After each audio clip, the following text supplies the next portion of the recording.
Il-Gvern beda bil-bini tal-pixxina ta' Bormla bħala parti minn proġett b'investiment ta' mhux inqas minn 14 miljun euro. Dan tħabbar fi stqarrija tal-Gvern kif ġie spjegat li wara li sar xogħol estensiv fuq is-sit li ħajati saqaf lil din il-pixxina, issa l-proġett daħal sew fit-tielet u l-aħħar fażi tiegħu.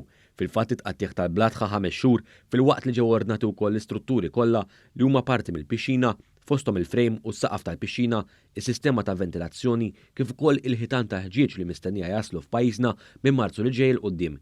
Din l-aħħar fażi tinkludi wkoll it-tlestija tal-bini tal-uffiċini, il-plant room, il-faċilitajiet tal-ikel, dressing rooms u showers. Il-pixxina hija ta' daqs olimpiku ta' 5000 metru kwadru b'saqaf tal-injam b'tul ta' 44 metru, kif ukoll ħitan ta' ħġieġ li jkopru mal-44 metru kwadru kull naħa u fond ta' 2.2 metri li jissodisfa r-rekwiżiti mill-Federazzjoni Internazzjonali tal-Awm. Il-pixxina se tkun mamra bl-aħjar teknoloġija fosthom dik tal-bulkheads biex il-pixxina tkun maqsuma f'aktar minn faċilità waħda.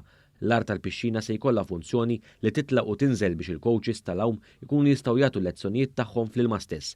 Il-Ministru għall-Edukazzjoni u l-Isport Clifton Grima tenna kif dan huwa proġett ieħor li għaddej bħalissa u li juri l-impenn tal-Gvern li jkompli jsaħħaħ l-infrastruttura sportiva f'pajjiżna. Bħalissa Sport Malta għaddejja b'investiment bla preċedent f'dak li huma infrastruttura sportiva madwar pajjiżna u dan jikkumplementa tajjeb ħafna l-istrateġija tal-Gvern għal dak li huwa settur sportiv ġewwa pajjiżna. Min-naħa tiegħu il-Kap Eżekuttiv ta' Sport Malta, Sur Marku Tajjar qal li l-proġetti kollha li qed tieħu ħsieb Sport Malta għandhom għan wieħed dak li jagħtu l-aqwa faċilitajiet possibbli lill-atleti fid-diversi dixxilpini sportivi.